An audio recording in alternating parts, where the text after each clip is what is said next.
Boa tarde, pessoal do terceiro ano do ensino médio. Sejam muitíssimo bem-vindos, como sempre. Hoje é dia de filosofia no CMSP.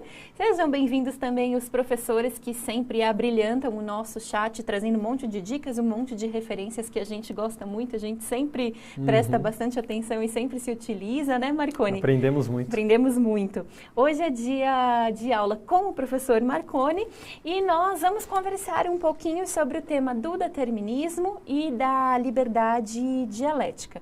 Então, aí na telinha para vocês, a gente vai ver, pode passar, a gente vai falar um pouquinho. Qual é o conteúdo? São as três concepções de liberdade: libertarismo, determinismo e dialética. A habilidade a ser trabalhada no encontro de hoje é a de distinguir diferentes concepções da ideia de liberdade, e essa aula vai trazer, de alguma forma, alguns conceitos que já foram abordados anteriormente. Os sentidos da palavra liberdade, libertarismo em Aristóteles e também em Sartre, e de livre-arbítrio no Agostinho, certo? Vamos passando? A gente toca então para o Marconi para começar a nossa aula. Vamos lá. Perfeito. Gente, boa tarde, né? Boa tarde, quase boa noite. Sejam bem-vindos às nossas aulas aí de filosofia, #filosofia no CMSP.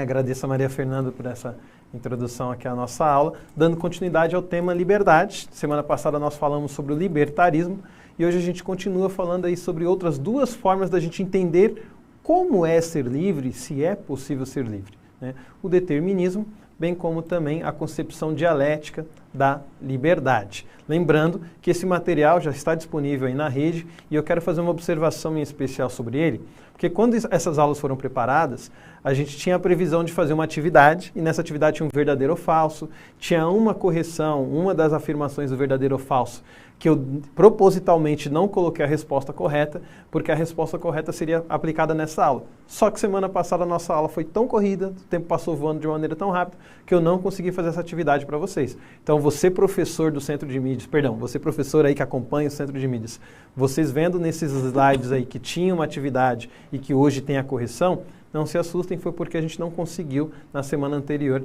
trabalhar esse tema. Falado disso, essa atividade melhor dizendo. Falado disso, então a gente começa, como sempre, problematizando, porque isso faz parte da filosofia, né? Encontrar problemas, né? Não é criar problemas, mas encontrar os problemas em busca, sim, de soluções. Na sua opinião, as coisas acontecem por quê e quando precisam acontecer? Então, essa é a pergunta. Em sua opinião, as coisas acontecem por que precisam acontecer, quando precisam acontecer? Essa é a primeira pergunta. E a segunda, por que você pensa assim? Por que você acredita nisso? Gente, vai ser rapidinho, 90 segundos, a gente volta.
Pessoal, muito obrigada pela participação de vocês no chat. Teve bastante coisa interessante aqui. Como sempre, é impossível mencionar tudo que vocês disseram no chat, mas eu trouxe algumas respostas para a gente ensejar assim, uma discussão, Perfeito, né? perfeito. Então, a Júlia disse, olha, eu acho que sim, que as coisas acontecem porque e quando elas precisam acontecer. Porque, no fundo, se a gente pensar assim, a gente aceita as coisas com mais facilidade.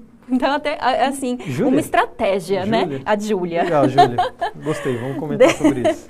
Depois a Sofia diz assim, não é bem por aí. O que eu acho é que, na verdade, as coisas elas só ocorrem porque estão baseadas e são consequências diretas das nossas ações. Não tem muito isso de tem que acontecer porque tem que ser assim, né?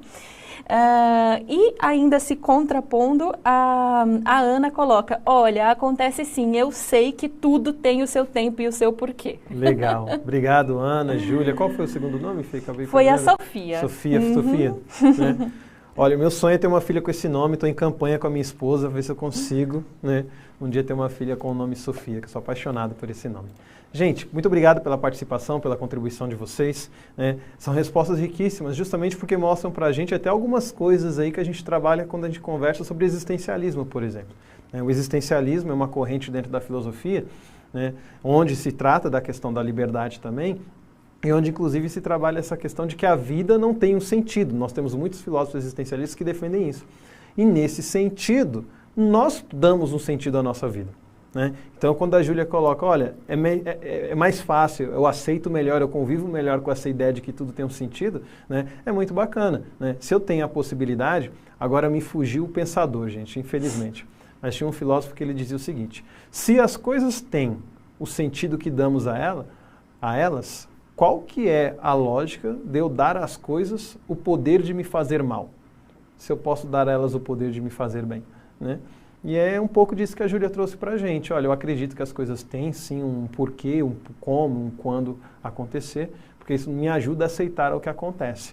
E por outro lado, nós tivemos aí Sofia, a Ana trazendo para a gente essa ideia de não, as coisas simplesmente acontecem, que também é uma forma interessante da gente enxergar a vida, até para que a gente não crie muitas vezes aquele sentimento de exclusão ou de oposição, tem alguém lutando contra mim, as coisas estão conspirando contra mim. Não, as coisas acontecem, né? Essas respostas, gente, têm a ver, e essa pergunta que eu fiz para vocês, justamente com as duas correntes que a gente vai trabalhar hoje. E é justamente por isso que eu trago uma segunda pergunta, de uma maneira bem próxima ao que eu trabalhei com vocês agora nessa questão. Veja essa segunda questão, ela diz o seguinte, nossas escolhas são autônomas, ou seja, nós escolhemos livremente, né, sem influência, ou nós somos induzidos a tomar determinadas decisões? Pergunto novamente, nossas escolhas são autônomas, ou somos induzidos a tomar determinadas decisões? 90 segundinhos e a gente volta com a Maria Fernanda.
Então voltamos. Vamos lá, Marconi.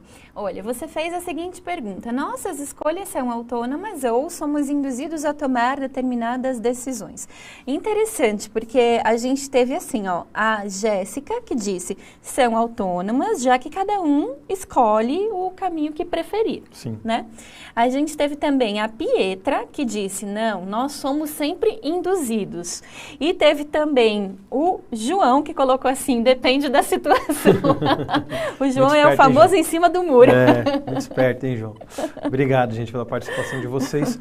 Obviamente que cada resposta, galera, e lembre-se, né, vocês, alunos do terceiro ano do ensino médio, mais importante neste momento, nós aqui como professores, o que a gente mais valoriza não é a resposta necessariamente que você dá, mas a fundamentação para isso. A gente sabe que o nosso tempo está curto, a gente sabe que o chat, muitas vezes a gente tem uma certa limitação, até da nossa parte, de conseguir garimpar as preciosidades que vocês trazem para a gente ali, mas é importante, independente de ficar em cima do muro como o João, ou se posicionar de uma maneira A ou B, a gente tem uma razão, uma fundamentação que justifica, olha, eu acredito que depende, mas depende por quê? Não, eu acredito que nós somos autônomos, a gente escolhe, a gente faz o que a gente quer. O que te fundamenta, o que te legitima, o que dá legitimidade, melhor dizendo, para que você pense dessa maneira. Volto a dizer, isso é muito importante para que a gente não seja lá o famoso papagaio de pirata, que só fica lá repetindo o que outros falam, né? Repetindo o que outros dizem. Falado disso, a gente entra então na primeira corrente dentro do pensamento sobre a liberdade que a gente vai trabalhar hoje, que é o determinismo. Lembrando que na semana anterior nós já conversamos sobre o libertarismo. O libertarismo, gente, é uma doutrina filosófica segundo a qual a liberdade extrema não existe, uma vez que nossas escolhas são condicionadas por fatores externos ao sujeito, ao indivíduo, à pessoa, como as influências do contexto social, as influências do contexto geográfico, genético, pelas leis universais de diferentes instâncias, como as leis da natureza ou leis divinas para aqueles que têm uma crença na existência da divindade e na atuação dessa divindade na nossa história. Então, basicamente, resumindo, o que o determinismo vai dizer? Liberdade, no sentido pleno, no sentido de escolher, de fazer o que quer, não existe. Nós somos condicionados. E essas condições são variadas. Nós somos condicionados por leis que não nos permitem fazer determinadas coisas. Nós somos condicionados por questões genéticas, biológicas, que nos limitam em determinadas ações, em determinados feitos, que, por exemplo, outros animais conseguem realizar, né? Nós somos determinados pelo contexto geográfico. Inclusive, a gente tem correntes dentro desses determinismos que vão até dizer que essas influências elas são profundas, né? Elas afetam a personalidade, elas afetam a construção da cultura. Então, inclusive, na colonização, isso era muito latente, né? A visão de que as pessoas desse lado do hemisfério eram mais preguiçosas por conta do clima, por conta dos recursos naturais, né? Então, o determinismo traz um pouco essa ideia, como eu falei, influência do meio ambiente, dos recursos naturais, das questões biológicas, das leis, sejam estas leis positivas no sentido humano, sejam a visão de leis divinas, aquela ideia de que existe uma força sobrenatural que atua sobre nós, e mesmo o contexto social, que é uma forma mais abrangente da gente enxergar as diversas influências. Aqui eu poderia colocar também a própria questão da influência da mídia, das instituições sociais, como a educação, a família, a própria religião. Enfim, o determinismo vai dizer, escolha autônoma, livre, não existe. Sempre somos influenciados, sempre somos condicionados. É uma ilusão a liberdade absoluta. E aí nós temos algumas expressões, algumas formas onde a gente enxerga, onde a gente encontra a noção de determinismo. Eu vou falar de 3 delas, inclusive pulando uma, e vou deixar a última para Maria Fernanda contar para a gente. Um dos exemplos da ideia de determinismo é o fatalismo. E o que é o fatalismo? Sabe aquelas pessoas que têm aquela coisa assim de tinha que acontecer? Eu sabia que ia acontecer. Isso é a visão fatalista, né? As coisas estão programadas para se realizarem. Inclusive, depois o que a Fê vai contar para a gente tem um pouco dessa visão fatalista, dessa ideia de que estamos destinados a né? E aí quando eu costumo dizer, o caminho que a gente toma para fugir do destino é o caminho que nos leva de cara para ele. Né? É a ideia do fatalismo. Né? Você não tem como fugir, como correr disso. Né? No primeiro ano do ensino médio, com algumas oportunidades que eu tive, eu gosto de falar muito do estoicismo. Né? E aí quando eu explico a ideia do logos universal, da razão ordenadora, eu costumo falar com o seguinte exemplo. Imagina que sua mãe vira para você e fala, você vai lavar a louça. Né? Você tem duas opções. Você pode colocar aquela música que você gosta e lavar aquela louça cantando, sorrindo, feliz da vida. Ou você pode xingar, reclamar, espernear e lavar a louça. Que você vai lavar a louça é inegociável. A questão é como, se você vai lavar por bem ou por mal, mas você vai lavar. Né? Isso está determinado, isso está destinado. É um pouco dessa ideia. O que tem que acontecer, vai acontecer. O espaço que você tem de liberdade é se você vai ceder, se você vai aceitar, ou se você vai lutar contra. Mas que vai acontecer, vai acontecer. Isso é a ideia do fatalismo. Uma outra expressão do determinismo é a noção de providência divina. O que tem essa ideia de providência divina? É aquela ideia de que Deus, ele providencia a nossa história. Ele providencia, a divindade, ela cuida. A gente sabe que tem algumas vertentes de crenças que concebem uma divindade que não é necessariamente uma divindade interventora. Ela existe como uma força, como uma razão, mas ela não fica ali cuidando da vida particular de cada um. Essa noção de providência divina, não. Olha, que a gente encontra até em alguns lugares, alguns trechos bíblicos, antes de você nascer, você já tinha sido concebido, você já tinha sido planejado, sua vida já estava projetada. Então Deus está cuidando de tudo, Deus sabe o caminho que você vai percorrer, aonde você vai chegar. Isso é uma visão determinista. Né? Embora nós tenhamos pensadores como Santo Agostinho, que vai defender que mesmo nesse campo existe um espaço aí de livre-arbítrio, né? Na verdade, Deus sabe o que você vai escolher, mas você ainda pode escolher. Mas os deterministas mais extremos vão dizer que não, olha, está destinado a. Dentro da própria religião nós tivemos, né, e temos ainda, aqueles que defendem, por exemplo, aquela visão dos eleitos, onde quem tiver que ser salvo vai ser salvo porque Deus já determinou, quem tiver que ser condenado vai ser condenado porque já está destinado também. Então é um pouco dessa ideia de providência divina. E o determinismo biológico e geográfico, que eu até já citei aqui para vocês. Né? O determinismo biológico, trazendo essa noção de que há condicionantes genéticos, biológicos, ligados a uma noção de raça, né? Que condiciona a nossa personalidade, a nossa forma de agir, a cultura, o grupo no qual a gente faz parte, ou condicionantes geográficos, o clima, o acesso a recursos naturais, enfim, todo o ecossistema ao nosso redor, isso influenciaria aí a nossa personalidade e a nossa escolha. A ideia de destino, né, também é uma noção muito forte sobre a ideia de determinismo, e a gente encontra muito isso nas tragédias gregas, na mitologia grega. E é aqui que eu peço a brilhante intervenção da Mafê. Então vamos lá, Marconi. Vamos lá. Ó, eu vou me ancorar aqui no comentário da Camila, que disse assim, nossa, que interessante, eu nem sabia que esse tal de tinha que acontecer possuía uma definição filosófica. Então, Camila, escuta, você vai pirar ao ouvir essa história que eu vou contar agora. Gente, escutem com bastante atenção e aí vocês me contam no chat se vocês já ouviram algo mais trágico do que isto, certo? Essa história que eu vou narrar para vocês agora foi escrita por um dramaturgo grego chamado Sófocles, que viveu ali mais ou menos em 400 e pouquinho antes de Cristo. Como dramaturgo, ele produzia tanto dramas quanto tanto tragédias, né, quanto sátiras. E tem diversas obras conhecidas do Sófocles, mas talvez a mais conhecida seja uma que se chama Édipo Rei. E é justamente a história deste homem chamado Édipo que eu vou contar agora para vocês. Então, vejam só, no Egito Antigo existia uma cidade que se chamava Tebas, era uma grande cidade governada por um rei chamado Laio. E Laio era casado com o amor da sua vida, uma mulher belíssima que se chamava Jocasta.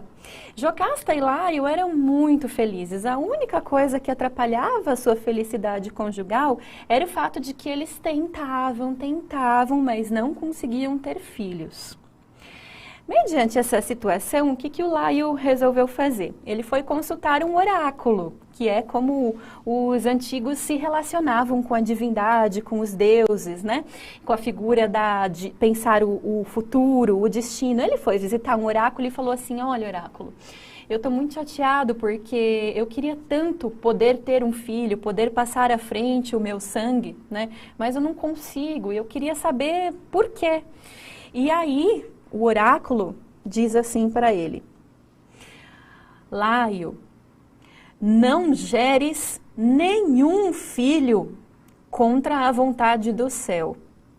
Porque se o tiveres, este filho te matará, e toda a tua casa trilhará a estrada de sangue. Nosso Laio ficou preocupadíssimo com esse recado do oráculo e não era para menos. Quando ele volta para casa, ele fala assim para a esposa dele, a Jocasta, nossa, Jocasta, olha, você quer saber que bom que a gente não teve filho, porque o oráculo andou me falando umas coisas aterradoras, né? Só que, para surpresa deles, um tempo depois a Jocasta aparece grávida, né?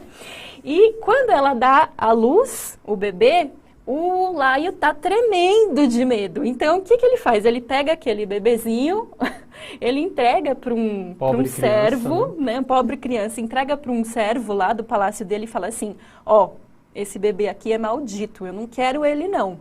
Faz o seguinte, você amarra o pé dele, leva ele lá para o Monte Citerão, bem longe aqui do meu palácio, você amarra o pé dele numa árvore e deixa ele lá para ele morrer. Bom, o servo não tinha muita opção, então ele fez o que Rei Laio o mandou fazer. A sorte do bebê é que, depois de algumas horas lá preso na árvore, abandonado, apareceu um camponês que estava de passagem pela região. E o nome desse camponês era Políbio. O Políbio vê aquela criaturinha abandonada, se apieda de uma maneira assim muito forte e adota essa criança. Quando ele pega a criança, ela tinha passado muitas horas com os pezinhos amarrados, então ele estava com os pés inchados. E por isso o Políbio chama a criança de Édipo, que é grego para pés inchados. Legal, não sabia. Né? O Políbio começa assim a amar o Édipo. Ele é o filho do Políbio, ele não conta pra ninguém que ele achou o Édipo no Monte Citerão. Para as pessoas, o Édipo é filho realmente do Políbio. O Édipo vai crescendo, muito feliz, né? E ele, quando completa uma certa idade, começa a ter vontade de conhecer o mundo. Para ele, o lugar onde ele está vivendo com o pai dele, lá em Corinto, ficou muito pequeno. E ele quer conhecer Tebas, que é uma cidade muito grande, né, muito majestosa, é a cidade do rei, né? No caminho para Tebas, ele está lá na sua carruagem, sei lá se é uma carruagem. Seu veículo. Ele está no seu veículo. E um homem aparece no meio do caminho. O Édipo grita, homem, sai da minha frente, deixa eu seguir o meu caminho sem perturbação. Mas o homem não sai. Homem, estou te advertindo novamente, saia da minha frente, deixa eu seguir o meu caminho. Novamente o homem não sai. O Édipo se enfurece, perde as estribeiras, desce do seu veículo e mata aquele homem. Segue viagem. Depois de alguns dias seguindo viagem, ele chega finalmente a Tebas. Lá em Tebas ele encontra uma cidade polvorosa. Todo mundo nas ruas, meu Deus, o rei morreu, ele foi assassinado, não temos mais rei. O Édipo não entende direito aquela situação, ele só pensa, o rei deles morreu, né? O que tenho eu a ver com isso? Não tenho nem nada a ver com isso, né? Muito bem. Quando ele chega a Tebas, ele consulta um oráculo, que esse era o costume do povo na época, e pergunta assim, ai, oráculo, eu sou uma pessoa tão feliz, tenho meu pai que cuida muito bem de mim, eu agora tenho idade suficiente para correr mundo. O que você prevê assim para minha vida? Ai, o oráculo fica sério. Aí diz assim, Édipo, para sua vida prevejo só desgraça. Tu matarás teu pai e te casarás com tua mãe. O Édipo acha aquilo uma besteira. Parece. Imagina, você acha, eu amo meu pai Políbio, imagina que eu vou matar o meu pai. E outra, eu nem sei quem é minha mãe, imagina que eu vou me casar com a minha mãe. E segue a vida dele normalmente, como se nada tivesse acontecido. Lá em Tebas ele faz tantos amigos, ele é tão bem recebido, todo mundo gosta dele. Uma mulher tão linda se encanta pelo Édipo, ele nem acredita que aquela mulher está olhando para ele. Ele casa com essa mulher. O nome da mulher era Jocasta. Ele se casa com essa mulher e eles vivem assim, muito felizes. Depois de alguns anos de felicidade conjugal, se aproxima de Édipo um servo que lhe diz assim: meu caro Édipo, olha, eu passei muito tempo refletindo sobre se eu devia ou se eu não devia lhe contar isso, mas o meu sentimento é o de que eu tenho que te contar. Eu, há muitos anos atrás, eu trabalhava em outra corte. Eu trabalhava numa corte longe daqui. E eu servia um rei que certa vez teve um filho que era que era tido como amaldiçoado, porque o oráculo tinha dito para o pai dele que este filho traria maldição para a família. O oráculo disse para o pai dele que este filho mataria ele e se casaria com a própria mãe. E eu quero te contar que esta criança amaldiçoada que foi abandonada pelo pai é você.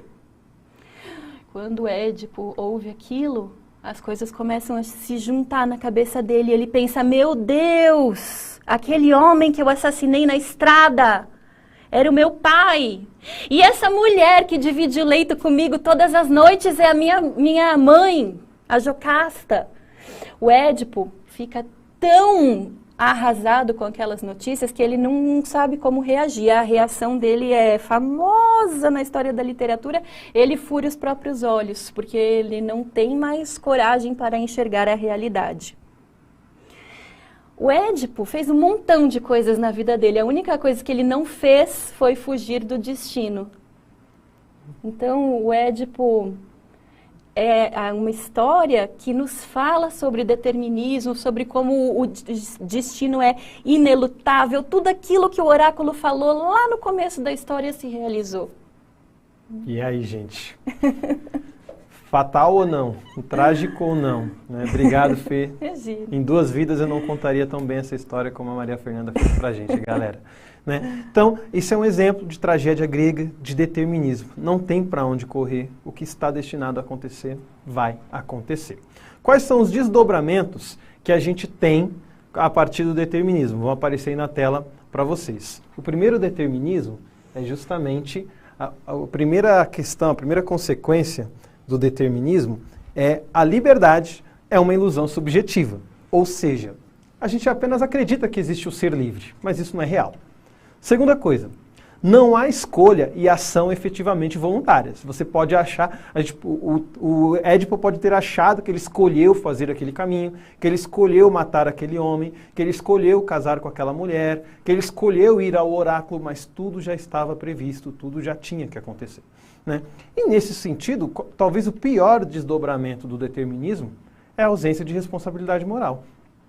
Porque se na verdade tudo está determinado por um agente, por um alguém, por uma força exterior a mim, isso quer dizer que eu não posso ser responsabilizado. Inclusive no meio jurídico, gente, a liberdade é um elemento essencial dentro de um processo. Quando você julga uma ação, você julga a intenção, você julga a matéria e você julga a escolha. Né? A pessoa sabia que ela estava fazendo mal? Talvez não, isso é um atenuante. Ela pôde escolher fazer aquilo? Não, ela não escolheu. A família dela estava toda sob ameaça. Então, isso é um atenuante. É uma matéria grave. Então, vejam como isso é importante. Isso reflete no sistema jurídico até hoje. Falado disso, nós vamos conversar agora sobre uma outra concepção de liberdade, que é a concepção dialética.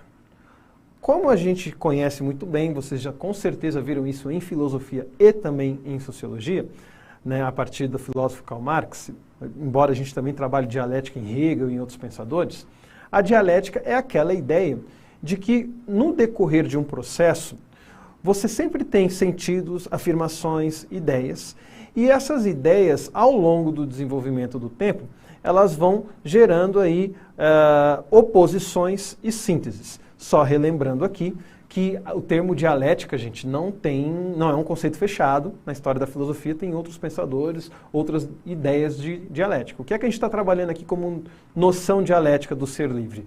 É a ideia de que você tem aí um processo lógico que sempre trabalha no movimento de tese, antítese e síntese. Ou seja, você tem uma afirmação, seja ela qual for, com o passar do tempo essa afirmação ela gera uma oposição, né? E a junção da afirmação com a oposição gera uma síntese, um novo elemento. Só que esse novo elemento ele também é uma afirmação. E então, nesse sentido, o processo recomeça com nova tese, antítese e síntese. Eu costumo falar, e a gente aprende isso inclusive na faculdade, como que essa noção simples de dialética, esse processo, ele é importante na construção de um texto, na construção de uma redação, na construção de uma ideia. Eu afirmo uma coisa. Como pensa quem pensa o oposto de mim? Quem acredita no oposto? Quando eu coloco num texto, eu acredito nisso, e já apresento os argumentos de quem acredita no oposto, já respondendo a estes argumentos, ou seja, numa síntese, eu já chego com a minha ideia, com a minha proposta mais avançada. Por isso que vale muito a pena vocês prestarem atenção a essa ideia de tese, antítese e síntese. Pois bem, nesse sentido, o que é a concepção dialética, então, da liberdade? Nada mais do que a junção do libertarismo com o determinismo. O libertarismo, que vai defender que não existe determinismo algum, influência alguma, cada um é dono do seu nariz e faz o que bem entender, e o determinismo que vai dizer o oposto, ninguém pode ser responsabilizado por nada, afinal de contas nós somos constantemente influenciados pelo que acontece, né? Então, nesse sentido, por exemplo, quando a gente olha Marx e essa concepção dialética da liberdade, que vai aparecer na tela para vocês, o Marx vai trabalhar, por exemplo, a ideia de noção de ação recíproca, né? A gente age, mas existe também um outro agente que reage à minha ação, e a minha ação também é consequência da ação de outras pessoas. Então, há uma ação recíproca. Constantemente eu influencio o contexto e o contexto me influencia, né? A humanidade e as circunstâncias se fazem mutuamente. Agora me fugiu mais uma vez o nome do pensador, mas eu lembro muito bem de uma aula da Maria Fernanda, né, onde o pensador dizia, né, eu sou eu e as minhas circunstâncias. Ah, é o José Ortega y Gasset. Muito obrigado. Filósofo espanhol. Exatamente. Eu sou eu e as minhas circunstâncias. Eu faço as minhas circunstâncias e as minhas circunstâncias me fazem, né? Essa é um pouco da ideia de ação recíproca. Então, o ser humano, ele faz a sua história. E isso é ser livre. Mas ele não escolhe o contexto em que a faz. Eu escolho dar aula de filosofia, mas eu não escolho todos os elementos da minha aula. Eu não escolho quantas câmeras tem aqui, eu não escolho o meu tempo de aula. Se eu pudesse, a nossa aula não teria 40 minutos, teria 1h20 só de introdução. Mas isso não me cabe. Então, eu tenho um espaço, tenho como me movimentar dentro desse espaço, mas eu não escolho sair desse espaço e sequer escolho as paredes que o compõem, né? Então é um pouco dessa noção dialética, falando primeiramente de Marx. O homem faz a história, mas ele não escolhe o contexto no qual ele faz a sua história. Eu já nasci num contexto, e isso eu não tenho como mudar. Falado disso, gente, é muito importante a gente questionar nesse ponto, como que é a minha vida, né? De fato eu tenho uma visão que me tira toda a responsabilidade, afinal de contas, existe alguém ou algo que decide tudo por mim, né? E eu sou um mero agente de uma vontade externa? Ou eu sou uma pessoa que se furta de todas as responsabilidades, afinal de contas, né? Eu sou influenciado mesmo, né? Que diferença faz? Então é importante a gente se questionar diante dessas situações. Falado disso, nós vamos para uma atividade de verdadeiro ou falso, bem rápida. Quero já deixar justificado aqui aos professores e alunos que tiverem acesso ao nosso material. Vocês podem perceber que estava previsto aí 2 momentos de interação, onde tinha perguntas abertas para vocês responderem, mas o nosso tempo se adiantou um pouco mais. e também havia um momento ali de retomada para a gente relembrar o que a gente está trabalhando. Nesse sentido, eu acredito que até vale a pena a gente colocar na tela mais uma vez, gente, só relembrando então o conteúdo que a gente trabalhou e continua trabalhando nessa aula. São 3 concepções de liberdade: libertarismo, determinismo e dialética. A habilidade de distinguir diferentes concepções da ideia de liberdade, e eu trouxe aí também como uma sugestão de atividade para vocês, uma pesquisa conceitual, o que é dialética? Né? E um pouco da tragédia grega, a Fê nos ilustrou muito bem um exemplo disso, ou uma pesquisa teórico-biográfica sobre Hegel e Karl Marx, uma vez que são 2 pensadores que nos trazem aí, um pouco do que significa a dialética. Falado disso então, nós vamos para o nosso verdadeiro ou falso. 60 segundos eu acredito que seja suficiente, a partir do momento que a gente começar a contagem aí, mas antes disso, nós vamos lendo juntos. Diz assim: o determinismo não exclui a responsabilidade moral do sujeito ao agir ou ao tomar uma postura passiva. Essa é a primeira afirmação.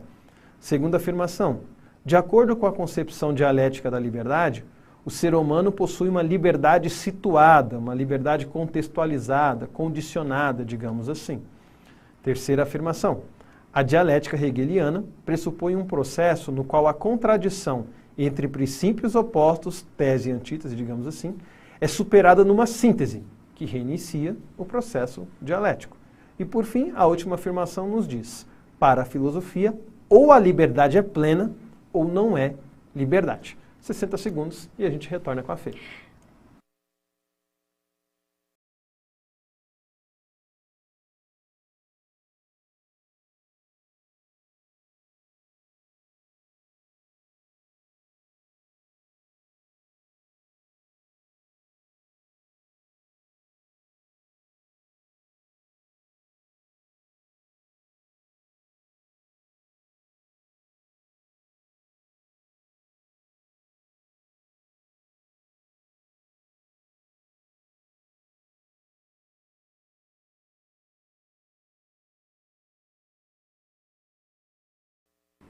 Olha só, Marconi, maior parte das respostas aqui, VF-VV. É isso? VF-VV? VF-VV. Ih, Será gente, que é isso? ó. A primeira é verdadeira? Gente, ó, a primeira afirmação dizia o seguinte: o determinismo não exclui a responsabilidade moral do sujeito ao agir ou a tomar uma postura passiva. Vejam bem, eu falei para vocês o contrário. O determinismo, ele exclui sim a responsabilidade moral, uma vez que o agente, ele só é, vou usar um termo assim que é fantoche, ele só é conduzido, ele só é movido por uma força externa, por uma razão externa. Então, o determinismo pleno, ele exclui sim a responsabilidade. Se não há espaço para a escolha, como que eu posso ser responsabilizado por algo? Né? Então, a primeira é falsa. A segunda afirmação diz o seguinte: de acordo com a concepção dialética da liberdade, o ser humano possui uma liberdade situada, condicionada. Perfeito. Você falou que era VF-VV? Agora eu não sei se eu falei VF-VV ou VFF. Depois vocês procurem lá na gravação, Ô, tá, gente? Desculpa aí. Mas vamos lá, gente. Então, a segunda afirmação é verdadeira, a terceira também. E aí, nesse sentido, então, eu vou na quarta, que é falso, porque eu sempre falo, gente, no verdadeiro ou falso é importante a gente focar naquilo que é falso, uma vez que o verdadeiro, né, está ali estabelecido, está ali entendido. Por que a última afirmação é falsa? Porque ao dizer que só existe liberdade plena ou não tem liberdade, ela exclui a própria concepção dialética da liberdade, que eu acabei de mencionar para vocês, né, e exclui também, né, o próprio libertarismo. Né? Essa ideia de que existe uma liberdade absoluta. Né? Não. Né? O determinismo que vem com essa ideia, não existe liberdade absoluta, então não existe liberdade, certo? Então há outras possibilidades de liberdade, além dessa visão de que ou é liberdade plena ou não é liberdade alguma. Beleza, gente? Falado disso, fazendo uma breve revisão do que a gente trabalhou nessa aula, nós falamos sobre o que é determinismo, vimos aí a Maria Fernanda trazendo para a gente a história do Édipo como uma grande exemplificação do determinismo. Falamos sobre dialética, sobre a concepção dialética da liberdade. O que a Maria Fernanda vai trazer para a gente nas nossas próximas aulas? A relação entre a liberdade e a política, e vai falar também para a gente aí sobre liberdade e democracia. Para a gente refletir um pouco sobre isso, eu quero deixar aqui 2 sugestões para vocês. Primeiramente, o filme Eu, Robô, e o livro, porque existe o livro Eu, Filme, e ele fala sobre essa questão das leis da robótica, né? Então ele traz uma reflexão muito interessante sobre essa questão do ser livre, e um outro filme também chamado Escritores da Liberdade, né? Que ajuda a gente a pensar em cada um de nós como agentes da nossa própria história. Falado disso, eu me despeço aqui de vocês, deixando uma frase para a gente refletir, que diz o seguinte: serenidade para aceitar o que não muda, coragem para mudar o que é possível e sabedoria para distinguir um em outro. Essa é uma frase muito conhecida, inclusive, nos grupos dos alcoólatras anônimos, em outros grupos de ajuda, que é a oração da serenidade. Alguns até atribuem a origem dela ao pensador Boécio, lá do final da Idade Média para a Idade Moderna. Gente, obrigado pela atenção de vocês.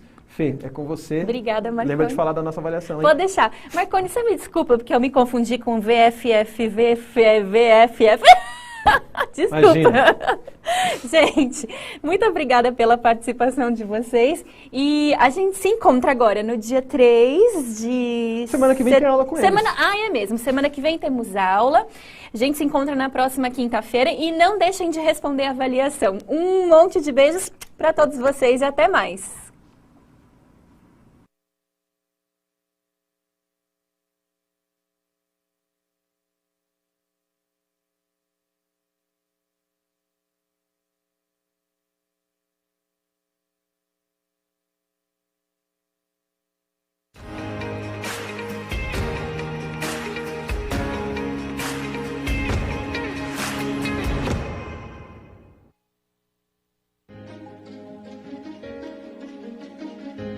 A escola pode estar distante, mas as aulas não.